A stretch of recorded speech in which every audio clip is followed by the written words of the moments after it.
நமது மிஷனரி இயக்கமானது 195 முழுநேர பணியாளர்களை கொண்டு ஒடிசா மாநிலத்தில் செயல்படுகிறது. நமது மிஷனரி இயக்கமானது இந்த ஆண்டில் ஒடிசா மாநிலத்தில் 6000 புதிய கிராமங்களுக்கு இயேசுவின் சுவிசேஷத்தை அறிவிக்கவும், ஆலயங்கள் இல்லாத இடங்களில் இந்த ஆண்டு 15 புதிய ஆலயங்களை கட்டவும், 30 புதிய முழுநேர மிஷனரிகளை அனுப்பவும் வேண்டும் என்ற தரிசனத்தோடு செயல்படுகிறது. சுவிசேஷ பாரத்தோடு இயங்கும் இந்த ஊழியத்தின் தேவைகள் சந்திக்கப்படவும், கொடுக்கும் பங்காளர்கள் எழும்பவும் ஜெபியுங்கள். பிரியமானவர்களே, ஆண்டவரும் அருமை இரட்சகருமாகிய இயேசு கிறிஸ்துவின் நாமத்தில் உங்கள் ஒவ்வொருவருக்கும் என்னுடைய அன்பான தொழிலாளர் தின வாழ்த்துக்களை தெரிவித்துக் கொள்கிறேன். இந்த நாள் மிக முக்கியமான ஒரு நாள், ஒரு மாதத்தினுடைய துவக்க நாள். அதோடு கூட தொழிலாளர் தினம் என்று நம்முடைய தேசமே அதை கடைபிடிக்கக்கூடிய ஒரு நாளாக இருக்குது. இந்த நாளில் கர்த்தர் நமக்கு கொடுக்கிற நல்ல ஆலோசனையை, இந்த மாதத்துக்குரிய வாக்கு தத்தத்தை நம்ம தியானிக்க போகிறோம். பிரியமானவர்களே, ஒரு சில ஆண்டுகளுக்கு முன்பாக ஒரு குடும்பத்தார் என்னை பார்க்கும்படிக்கு வந்தார்கள். சோர்வோடு கூட கவலையோடு கூட கர்த்தருடைய ஆலோசனை வேண்டும் என்று வந்தார்கள். அவர்கள் பேச துவங்கி சொன்ன காரியம், பிரதர், நாங்கள் இப்படியே இருக்கிறது தான் ஆண்டவருக்கு சித்தமா? எங்கள் தொழில் ஒன்றுமில்லாமல் போயிடுச்சு.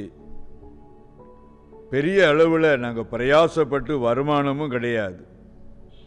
நாங்கள் எவ்வளவோ எங்கள் வாழ்க்கையில் முன்னேற, எங்கள் குடும்பம் ஆசீர்வதிக்கப்பட பிரயாசப்படுகிறோம். ஆனால் பிரயாசப்பட்டும் அதனுடைய பலனை நாங்கள் பார்க்கவே முடியலை. ஒருவேளை நாங்கள் இப்படியே இருப்பது தான் ஆண்டவருக்கு சித்தமா? அது ஒருவேளை தெரிந்துவிட்டா நாங்கள் வீணா பிரயாசப்பட வேண்டிய அவசியம் இல்லையே என்று அவர்கள் என்னை நோக்கி கேட்டாங்க. அப்பொழுது என் உள்ளத்திலே கர்த்தருடைய வார்த்தை அப்படியே எரிந்து கொண்டிருந்தது. இஸ்ரவேலை ஆசீர்வதிப்பதே கர்த்தருக்கு பிரியம். என்னாமத்தின் புஸ்தகம் 24வது அதிகாரம் முதல் வசனம் சொல்லுகிறது, இஸ்ரவேலை ஆசீர்வதிப்பதே கர்த்தருக்கு பிரியம். அப்ப நீங்க ஆசீர்வாதமா இருக்கிறது தான் ஆண்டவர் விரும்புகிறார். நீங்களும் நானும் இப்படியே இருப்பதை ஆண்டவர் விரும்பல. முதலாவது நாம் தேவனை சரியாக புரிந்து கொள்ள வேண்டும். எப்படி பிள்ளைகள் தகப்பனை புரிந்து கொண்டு தகப்பனிடத்திலே தன்னுடைய தேவைகளை கேட்டு பெற்றுக்கொள்கிறார்களோ, அதே போல பரலோகத்தின் தகப்பனுடைய குணத்தை, சுபாவத்தை நாம் நன்றாக புரிந்து கொள்ள வேண்டும். இஸ்ரவேலை ஆசீர்வதிக்கிறதா ஆண்டவருக்கு பிரியம். நீங்க இப்படியே இருப்பது ஆண்டவருக்கு சித்தம் இல்லை. ஆண்டவர் சொல்லுகிறார், யாக்கோபு ஒரு வீட்டிலே பிறந்த அடிமையோ, அவனை அடிமையா இருக்க நான் அழைக்கல, அவனை ஆளுகை செய்யக்கூடியவனாக நான் தெரிந்து கொண்டேன். பிரியமானவர்களே, நம்ம அடிமையா இருப்பத, எல்லா நாளும் வாடகை வீட்டிலேயே வாழ்ந்து கொண்டிருப்பத, எல்லா நாளும் பட்ஜெட்டுக்குள்ளேயே வாழ்க்கையை நடத்துவத, எல்லா நாளும் கடனை வாங்கி அடைத்து திரும்ப கடனை வாங்கி இப்படியே வாழ்வத ஆண்டவர் விரும்பவில்லை. நீங்க ஆண்டவரை நன்றா புரிந்து கொள்ளணும். இஸ்ரவேலை ஆசீர்வதிப்பது தான் கர்த்தருக்கு பிரியம். இந்த மாதத்தில் கர்த்தர் உங்களை ஆசீர்வதிப்பதே அவருக்கு பிரியம். அது முதலாவது நீங்க சரியா அறிந்து கொள்ள வேண்டும். நீங்க ஆசீர்வாதமா இருப்பதைத்தான் ஆண்டவர் விரும்புகிறார். நீங்க ஆசீர்வாதமா இருக்கணும் என்று ஆண்டவர் விரும்புகிறார். ஆகவே நீங்கள் அந்த சிந்தையோடு கூட ஆண்டவரை நோக்கி பார்க்க வேண்டும். பிரியமானவர்களே, தேவனாகிய கர்த்தர் முதலாவது மனிதனை உண்டாக்குவதற்கு முன்பாக ஏதேனை ஏன் ஏற்படுத்த வேண்டும்? மனிதனை உண்டாக்கி வைத்துவிட்டு அவனுக்கு என்னெல்லாம் தேவை, எதையெல்லாம் செய்யணும் என்று ஆலோசனை பண்ணி ஆண்டவர் மனிதனை ஆசீர்வதிக்கவே இல்லை. ஒரு மனிதனை உண்டாக்குவதற்கு முன்பாகவே, இந்த பூமியிலே முதல் குடும்பத்தை உண்டாக்குவதற்கு முன்பாக அவர்கள் வாழும்படியான ஏதேனை ஆண்டவர் அழகாக அவர் திட்டமிட்டு மிகவும் நேர்த்தியாக உருவாக்கின விதத்தை நாம் பார்க்கிறோம். அவனுக்கு தேவையான எல்லாவற்றையும் அங்கே உண்டாக்கினார். எல்லாவற்றையும் உண்டாக்கின பின்புதான் தேவன் மனிதனை உண்டாக்கினார். அப்படியானால் நீங்கள் ரட்சிக்கப்படுவதற்கு முன்பாகவே உங்களுக்கு தேவையான எல்லாவற்றையும் ஆண்டவர் ஆயத்தப்படுத்தி வைத்து விட்டார். எல்லாம் ஆயத்தமாயிருக்கிறது. நீங்கள் ஜெபம் பண்ண விசுவாசத்தோடு ஆண்டவரிடத்தில் ஜெபிக்க அதினதின் காலத்தில் அதினதின் காரியங்களை உங்க வாழ்க்கையில் ஆண்டவர் நேர்த்தியா செய்யக்கூடியவராயிருக்கிறார். அவர் நேர்த்தியா செய்யக்கூடியவர். இந்த முதல் குடும்பம் பாருங்கள் பிரியமானவர்களே, ஆசீர்வதிக்கப்பட்ட குடும்பம். மகிழ்ச்சியாய் அவர்கள் வாழ்ந்தார்கள். தாவீது இவ்விதமாய் சொல்லுகிறான், தானியமும் திராட்சரசமும் பெருகியிருக்கிற காலத்தின் சந்தோஷத்தை பார்க்கிலும் மிகுதியான சந்தோஷத்தை என் இருதயத்திலே தந்தீர். அப்படியானால் இன்னைக்கு முழு உலகமும் தேடிக்கொண்டிருக்கிற சமாதானம், மகிழ்ச்சி, அது எங்கிருந்து வருகிறது? தாவீது அதை நன்றாய் அறிந்து வைத்திருந்தான். தேவனே ஒரு மனிதனுக்குள்ளே மகிழ்ச்சியை கொடுக்கக்கூடியவராயிருக்கிறார். தேவனே ஒரு குடும்பத்துக்குள்ள சந்தோஷத்தை பெருக பண்ணக்கூடியவராயிருக்கிறார். மனிதன் எதிர்பார்க்கிற மகிழ்ச்சி, சந்தோஷம், ஆனந்தம் அதெல்லாம் தேவனிடத்திலிருந்து வரக்கூடியதாயிருக்கிறது. அந்த முதல் குடும்பத்தை மகிழ்ச்சியினால் நிரப்பியிருந்தார். அவங்க சமாதானமாக இருந்தாங்க. எதை பற்றியுமே கவலைப்படவே இல்லை. கவலை என்ற ஒரு பகுதி அவங்க வாழ்க்கையில வரவே இல்லை. ஏன் அந்த முதல் குடும்பம் வீழ்ச்சி அடைந்தது, கண்ணீருக்கு காரணமாய் மாறினது? தேவனுடைய கட்டளையை மீறினபடியினாலே, தேவனுடைய கட்டளையை மீறினதினாலே, அவர் சொன்ன வார்த்தையை மீறினதினாலே முதலாவது பாவமும் கர்த்தருடைய கோபமும் முதல் குடும்பத்துக்குள்ளே கடந்து வந்தது. இந்த தோட்டத்தில் இருக்கிற எல்லா விருட்சத்தின் கனியை நீங்க புசிக்கலாம். ஆனா தோட்டத்தின் நடுவில் இருக்கிற விருட்சத்தின் கனியை நீங்கள் புசிக்கலாகாது. அதை புசிக்கும் நாளிலே நீங்கள் சாகவே சாவீர்கள். இது தேவனுடைய கட்டளை, ஆலோசனை அல்ல, கட்டளை. மீறக்கூடாது என்ற எச்சரிக்கை. அதை முதல் குடும்பம் தாண்டியது. தேவன் விலக்கின விருட்சத்தின் கனியை பறித்தார்கள், அதை புசித்தார்கள். அதனால் பாவம் உலகத்தில் வந்தது. தேவனோடு உள்ள உறவை, ஐக்கியத்தை, நல் உறவை அவர்கள் முதலாவது இழந்தார்கள். தேவனோடு உள்ள உறவை நாம் என்றைக்கு இழக்கிறோமோ அன்றைக்கு கண்ணீர் நம்ம வீட்டுக்குள்ள வந்துடும், வேதனை வந்துவிடும், வியாதி வந்துவிடும், வருத்தம் வந்துவிடும். மகிழ்ச்சியாயிருந்த மனுக்குலம் வேதனைக்குள்ள தள்ளப்பட்டதற்கு காரணம் பாவம். அந்த பாவத்தினால்தான் முதல் குடும்பம் வேதனைக்குள்ளும் சாபத்துக்குள்ளும் தள்ளப்பட்டது. இன்றைக்கு உழைத்துதான் வாழணும் என்ற சிந்தையோடு வாழக்கூடிய இன்றைக்கு எத்தனையோ குடும்பங்கள் உண்டு. உழைத்தாதான் சாப்பாடு. அப்படிப்பட்ட சூழ்நிலை இன்றைக்கு மனிதனுடைய நிலைகள் அவ்வளவு பாடுகள் மத்தியில் இருக்குது. பிரியமானவர்களே, நான் உங்களுக்காக ஆதியாமத்தின் புஸ்தகத்தில் இருந்து 3வது அதிகாரம் அதில் 17, 18 2 வசனங்களை வாசிக்கிறேன். பின்பு அவர் ஆதாமை நோக்கி, நீ உன் மனைவியின் வார்த்தைக்கு செவி கொடுத்து புசிக்க வேண்டாம் என்று நான் உனக்கு விலக்கின விருட்சத்தின் கனியை புசித்தபடியினாலே பூமி உன் நிமித்தம் சபிக்கப்பட்டிருக்கும். நீ உயிரோடு இருக்கும் நாளெல்லாம் வருத்தத்தோடே அதன் பலனை புசிப்பாய். அது உனக்கு முள்ளும் குறுக்கும் முளைப்பிக்கும். வெளியின் பயிர் வகைகளை புசிப்பாய். இப்போ விருட்சத்தின் கனிகளை புசித்தவர்கள் கர்த்தருடைய சாபத்தினாலே அவர்கள் தண்டிக்கப்படுகிறார்கள். நான் உனக்கு கொடுத்த ஸ்திரீயினுடைய வார்த்தையை கேட்டு நான் விலக்கின விருட்சத்தின் கனியை நீ புசித்தபடியினாலே உன் நிமித்தம் பூமி சபிக்கப்பட்டிருக்கும். நீ வருத்தத்தின் அப்பத்தை நீ சாப்பிடுவ. வருத்தத்தினால சாப்பாடு. இனி சிந்தித்து பாருங்க, மனிதனுடைய வேலைகள் கடினமான வேலை. 3 வேளை சாப்பிடுறதுக்காக, ஒரு நல்ல துணியை உடுத்துறதுக்காக, தனக்கு பின்னால் இருக்கிற குடும்பம் போஷிக்கப்படுவதற்காக ஒரு மனிதன் செய்யக்கூடிய வேலைகளை பாருங்க. வருத்தம், வேதனை. இன்னைக்கு தங்க சுரங்கம், அது அப்படியே சுரண்டி கொண்டே போவாங்க. ஆனால் அந்த தங்க சுரங்கம் பாருங்க, திடீரென்று இடிந்து விழும்போது அதிலே வேலை பார்த்தவர்கள் ஒரே நேரத்தில் ஒட்டுமொத்தமாக மரித்து போய்விடுகிறார்கள். பிரியமானவர்களே, கப்பலிலே வேலை செய்யக்கூடியவர்கள், கப்பலிலே வேலை செய்யக்கூடிய மெக்கானிசம் வேலைகள் செய்யக்கூடியவங்க, கடினமான வேலை, பாரமான சுமைகளை தூக்கக்கூடியவர்கள், மழை என்று வெயில் என்று பாராமல் உழைக்கக்கூடிய கட்டிட தொழிலாளிகள், விவசாயிகள், பெய்கிற மழையெல்லாம் அவங்க தலையில தான், அடிக்கிற வெயிலெல்லாம் அவங்க தலை மேல தான். அவ்வளவாய் வேர்வை சிந்தி ஒரு மனிதன் புசிக்கும்படியான நிலை.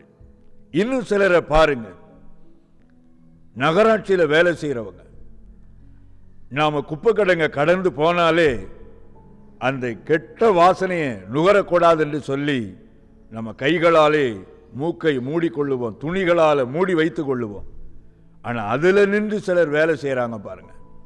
அந்த குப்பை வண்டியை கொண்டு போகிறாங்க, டேங்கை கிளீன் பண்ணி கொண்டு போகிறாங்க, செப்டி டேங்கு, அடைப்பை எடுத்து விடுறாங்க ரோடுகளில், சாக்கடைகளில். ஒரு மனிதன் சாக்கடைக்குள்ளே மூழ்கி அடைப்பை எடுத்து விட்டு வெளியில் வர்றான். இவ்வளவு ஒரு கடினமான வேலை. எதற்காக? நீ என் கட்டளையை மீறினபடியினாலே உன் நிமித்தம் பூமி சபிக்கப்பட்டிருக்கும். நீ நெற்றி வியர்வை நிலத்தில் சிந்தி உழைக்கணும். பூமியானது உனக்கு முள்ளையும் குறுக்கையும் பிறப்பிக்கும். சாபம், அதுதான் சாபம். அந்த சாபத்திலிருந்து ஒரு மனிதன் வெளியே வர வழியே இல்லையா? ஒரே வழி, எந்த இடத்திலே ஏதேனிலே ஆண்டவர் சபித்தாரோ அங்கேயே அதற்கான பரிகாரத்தையும் ஆண்டவர் உண்டாக்கினார். ஆண்டவர் ஆதியாகமத்தின் புத்தகம் 3வது அதிகாரம் 15வது வசனத்திலே சொல்லுகிறார், உன் வித்துக்கும் அவள் வித்துக்கும் பகையை உண்டாக்குவேன், அவர் உன் தலையை நசுக்குவார் என்று. இயேசு கிறிஸ்து ஸ்திரீயின் கற்பத்தில் பிறந்து வருவார். இந்த சாபத்தை எல்லாம் அவர் நீக்கி மனுக்குலத்தை ஆசீர்வதிப்பார். மனுக்குலத்தை பாவத்திலே தள்ளின சாத்தானே, உன் தலையை இயேசு நசுக்கி மனுக்குலத்தை விடுதலையாக்குவார், இந்த தண்டனையிலிருந்து விடுவிப்பார் என்று அந்த பாவத்திற்கான சாபத்திற்கான பரிகாரத்தையும் ஏதேனிலே தேவன் உரைத்ததை நாம் பார்க்க முடியும். ஆக ஒரு மனிதனுடைய பாவம் தான் அவன் வாழ்க்கையில் வேதனையை கொண்டு வருகிறது. வேதாமும் நம்முடைய கையில் இருக்குது. இந்த வசனத்தை நம்ம பார்க்கும்போது நம்முடைய வாழ்க்கையில் இருக்கிற பாவத்தை அடையாளம் காட்டுகிறது. தேவனுடைய கட்டளை நம்முடைய பாவத்தை சுட்டி காண்பிக்கும் போது அந்த பாவத்திற்காக எந்த மனிதன் மனசாபப்பட்டு அதிலிருந்து வெளியே வர விரும்புகிறானோ அவன் இயேசு கிறிஸ்துவின் இரத்தத்தினால கழுவப்படுகிறான், பாவ மன்னிப்பு நிச்சயத்தை படுகிறான். பாவம் மாத்திரமல்ல, பாவம் செய்யக்கூடிய சுபாவத்திலிருந்து ஒரு மனிதன் விடுதலையாக அவன் மரித்து பின் பிழைக்கத்தக்கதாக மூழ்கி ஞானஸ்நானம் பெற்று அவன் சாபத்திலிருந்து விடுதலையாக்கப்பட்டு ஆசீர்வாதத்திற்குள்ளே கடந்து போகிறான். மனிதனே, மரணத்தையும் ஜீவனையும் நன்மையும் தீமையும் ஆசீர்வாதத்தையும் சாபத்தையும் உனக்கு முன்பாக நான் வைக்கிறேன். நீ எதை தெரிந்து கொள்ள போற? ஆண்டவரே கேட்கிறார், எதை தெரிந்து கொள்ள போற? உனக்கு முன்னால வைக்கிறேன். இந்த தொழிலாளர் தனத்தில் இந்த புதிய மாதத்தின் முதல் தேதியில் ஆண்டவர் உங்களை ஆசீர்வதிக்கும்படிக்கு மனதுருக்கமுள்ளவராய் கடந்து வந்திருக்கிறார். உன் கைகளின் பிரயாசத்தை நான் ஆசீர்வதிப்பேன், உனக்கு பாக்கியமும் நன்மையும் உண்டாகும் என்று சொன்னவர் உங்களை ஆசீர்வதிக்க சித்தமாக இருக்கிறார். பிரியமானவர்களே, குறிப்பிட்ட ஒரு பட்டணத்திற்கு ஒரு திருமண வீட்டிற்காக நான் கடந்து போயிருந்தேன். எனக்கு அறிமுகமான வீட்டில் குடும்பமாக நானும் உங்கள் சகோதரியும் தங்கும்படிக்கு அங்கே போகணும். அது ஒரு அதிகாலை நேரம். முன்னே தொழிற்கூடம், பின்பகுதியிலே அவங்க தங்குற வீடு. அப்போது அவங்க மளிகை வியாபாரம் செய்யக்கூடியவங்க. அந்த தொழிற்கூடத்துக்கு உள்ளாக என்னை அழைத்து கொண்டு போனாங்க. அந்த தொழிற்கூடத்தை சுற்றி அங்கங்கே பார்த்தபோது எல்லாமே வெறுமையாக இருந்தது. அந்த செல்ஃப் எல்லாமே பார்த்தா பொருட்கள் இல்லவே இல்லை, எல்லாமே வெறுமையாக இருந்தது. நான் அந்த இடத்துல போய் அதிகாலை முழங்கால் நின்று ஜெபம் பண்ணேன். ஆண்டவரே, இந்த குடும்பத்தார் வெறுமையாக இருக்கிறத நான் பார்க்குறேனே என்று துக்கப்பட்டு கொண்டு அவர்களுக்காக ஜெபம் பண்ணி கொஞ்ச நேரம் பிரயாண களைப்பில் படுக்கைக்கு போனேன். அந்த அதிகாலை நேரத்தில் ஆண்டவர் எனக்கு ஒரு தரிசனத்தை காண்பித்தார். அந்த தரிசனத்திலே நான் கடந்து வந்த அந்த தொழிற்கூடத்தின் நடுவில் ஒரு பெரிய முள் மரம் நிற்குது. பெரிய முள் மரம். அது அப்படியே படர்ந்து அதனுடைய கிளைகள் எல்லாமே அப்படியே அந்த செல்ஃபு உள்ள எல்லா இடத்துலையும் பொருட்கள் வைக்கக்கூடிய செல்ஃபு உள்ளெல்லாம் போயிருக்குது. அதோடு கூட பணத்தை எடுத்து மூடுவாங்க பார்த்தீங்களா, அந்த கல்லாப்பட்டின்னு சொல்லுவாங்களே, அந்த ட்ரா, அது உள்ளேயும் போய் அப்படியே மறைத்து கொண்டு இருக்குது. இப்படி ஒரு தரிசனம் கண்டு எழுந்து நான் காலையில் ஆண்டவரிடத்தில் விசாரித்தேன். ஆண்டவரே, என்ன என்று கேட்டேன். என்னால் உண்டான சாபம் இந்த தொழிற்கூடத்தில் இருக்குது. காலையில் நான் தயாராகி நான் அவங்க வீட்டில் இருந்து வெளியே புறப்படணும். அப்போது ஜெபம் பண்ணணும் என்று அவர்கள் வந்தபோது நான் கண்ட தரிசனத்தை அவர்களுக்கு விவரித்து காண்பித்தேன். அவர்கள் குடும்பமாய் கண்ணீரோடு அழுதார்கள். அவர்களுக்காக நான் ஜெபித்த போது ஆண்டவர் உபாமத்தின் புஸ்தகம் 28வது அதிகாரத்தில் முன்பகுதியில் 13 விதமான ஆசீர்வாதங்களும் அதன் பின்பகுதியில் 54க்கும் மேற்பட்ட சாபங்கள் எழுதப்பட்டிருந்தது. அதை 7 முறை வாசித்து நீங்கள் ஜெபம் பண்ணுங்க என்று சொல்லி ஆலோசனை கொடுத்தேன். உடனே அந்த சகோதரி அழுது கொண்டு சொன்னார்கள், என்னுடைய கணவரால் விக்கிரகத்தின் வழியிலிருந்து வந்தபடியினால் மறைவாக வியாபார ஸ்தலத்தில் வரக்கூடிய பணத்தை எடுத்து அவர்கள் தாயார் விக்கிரக கோயிலுக்குரிய காரியங்களை செய்வதற்கு ரகசியமாக கொடுக்கறாங்க என்று சொல்லி அழுதார்கள். நீங்கள் ஒவ்வொருவரும் செய்யக்கூடிய தவறுகளை வசனத்தின்படி நீங்கள் கீழ்ப்படிந்து ஒப்பு கொடுங்க, கர்த்தர் உங்களை ஆசீர்வதிப்பார் என்று சொல்லி கண்ணீரோடு ஜெபம் பண்ணி கடந்து சென்றேன். பிரியமானவர்களே, அந்த குடும்பத்தார் அப்படியே கீழ்ப்படிந்து அவர்கள் உபவாசம் பண்ணி உபாமத்தின் புஸ்தகம் 28வது அதிகாரத்தில் சொல்லப்பட்ட ஆசீர்வாதத்தையும் சாபத்தையும் அவர்கள் குடும்பமாய் உட்கார்ந்து தியானித்து எதிலெல்லாம் அவர்கள் தவறி இருக்கிறார்களோ அதையெல்லாம் ஒரு நோட்டிலே எழுதி வைத்து அவர்கள் ஒப்பு கொடுத்து ஜெபிக்க துவங்கினார்கள். கர்த்தர் அவர்கள் கைகளின் பிரயாசத்தை ஆசீர்வதித்தார். அவர்களை ஆசீர்வதித்து அவர்களை மேன்மைப்படுத்தினார். ஆண்டவருடைய நாமத்துக்கு மகிமை உண்டாவதாக. நீங்க இப்படியே இருப்பது ஆண்டவர் விரும்பல. உன் கைகளின் பிரயாசத்தை நான் ஆசீர்வதிக்க விரும்புகிறேன். இஸ்ரவேலை ஆசீர்வதிப்பதே நன்மையும் பிரியமுமாயிருக்கிறது. ஆண்டவர் உங்களை ஆசீர்வதிக்க தான் விரும்புகிறார். நீங்க இப்படி இருக்கிறது ஆண்டவர் விரும்பவே இல்லை.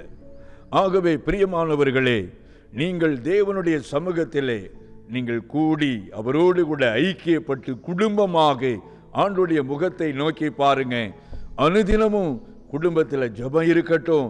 வசனத்தை தியானித்து நீங்கள் எதிலெல்லாம் தவறி இருக்கிறீர்கள் என்பதை பார்த்து ஆராய்ந்து நீங்கள் ஒவ்வொரு காரியத்திற்காகவும் மனஸ்தாபப்பட்டு நீங்கள் இயேசுவிடத்தில் ஒப்புரவாகும் போது ஆண்டவர் உங்களை ஆசீர்வதிப்பார். கர்த்தர் வீட்டை கட்டாராகில், சங்கீதத்தின் புஸ்தகம் 127 நம்ம பார்க்கும் போது ஆண்டவர் ஒரு வீட்டை கட்டவில்லை என்றால் அதை கட்டுகிறவர்களின் பிரயாசம் விருதா.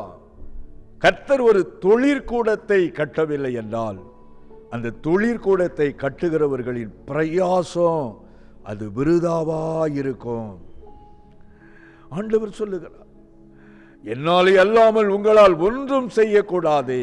அப்படியானா நான் இல்லை என்றால் உன்னால் ஒண்ணுமே செய்ய முடியாது.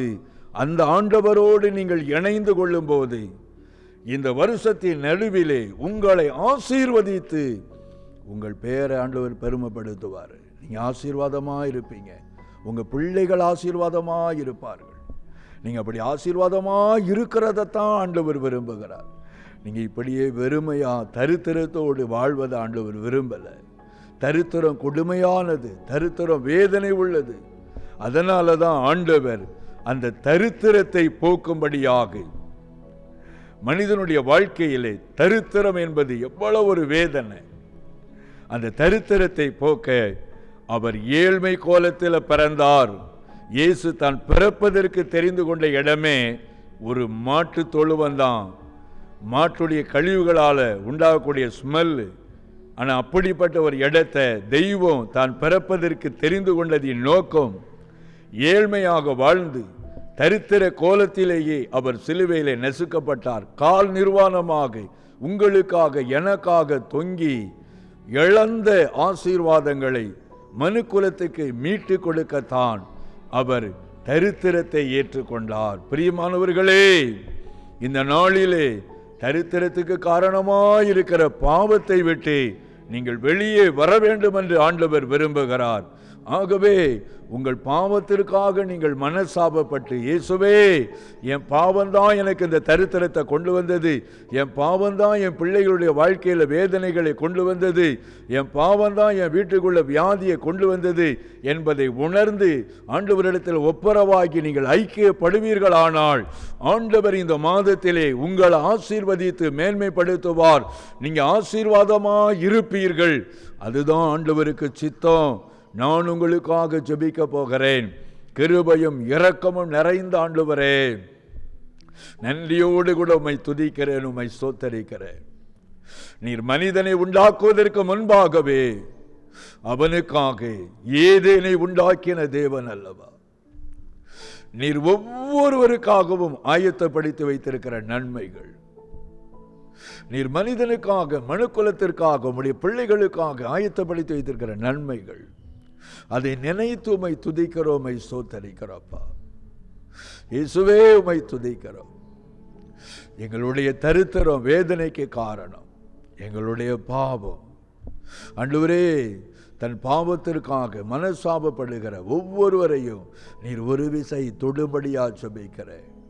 பாவத்தை மறைக்கிறவன் வாழ்வடைய மாட்டான் என்று சொல்லி இருக்கிறீர். இந்த நேரத்தில் உங்க இருதயத்தில் அழுத்துகிற பாவத்தை, இதுதான் உன்னை என்னை பிரிக்கிறது என்று சொல்லக்கூடிய ஒரு பாவத்தை, குறிப்பிட்ட அந்த பாவத்தை நீங்க விட்டு வெளியே வரும்படிக்கு இன்றைக்கு உங்களை ஒப்பு கொடுக்கும் போது கர்த்தர் உங்களை ஆசீர்வதிப்பார். கொஞ்சம் யோசித்து பாருங்க. உங்க பாவம் உங்க பிள்ளைகளை பாதிக்கிறது. உங்க பிள்ளைகளுடைய எதிர்காலத்தை இன்றைக்கு கேள்விக்குறியாக வைத்திருக்கிறது. இன்னும் எத்தனை காலம் இந்த பாவத்தில் நிலைத்திருப்பீர்கள்? உங்க பாவத்திற்காக நீங்க மனசாபப்படும் போது ஆண்டவர் உங்கள் பாவத்தை மன்னித்து உங்க வீட்டுக்குள் ஆசீர்வாதத்தை கொண்டு வரும்படிக்கு உங்கள் பக்கமாய் அவர் திரும்பி இருக்கிறார். ஆண்டவர் உங்க மத்தியில் வந்திருக்கிறார். வாலிபனே, எதை தொட்டாலும் தோல்வி, எதை எடுத்தாலும் நஷ்டம். பெற்றோர் தொழில் செய்யும்படியா கொடுத்த பணத்தை எல்லாம் இன்றைக்கு இழந்து விட்டேனே, இன்றைக்கு அந்த காரியங்கள் எல்லாம் பெற்றோருக்கே தெரியாதே என்று புலம்பிக் கொண்டிருக்கிற மகனே, இயேசு இன்று உன்னை ஆசீர்வதிக்க விரும்புகிறார். உன் பாவத்தை விடு. இயேசு உன்னை ஆசீர்வதிக்கும்படிக்கு வந்திருக்கிறார். சகோதரி, உங்க பாவம் தானே இன்னைக்கு உங்க வீட்டுக்குள்ள பிரிவினையை கொண்டு வந்திருக்கிறது. உங்க பாவத்தினால தானே இன்னைக்கு உங்க பிள்ளைகள் பசியோடு இருக்கிறார்கள், வருத்தத்தோடு இருக்கிறார்கள். இன்னைக்கு உங்க பாவத்திற்காக மனசாபப்படுவீர்கள். ஆனால் இயேசு உங்க குடும்பத்தை எடுப்பித்து கட்டி மலை மேல் இருக்கிற பட்டணமாய் வைக்க ஆண்டவர் உங்க வீட்டுக்குள்ள உலாவி கொண்டு இருக்கிறார்.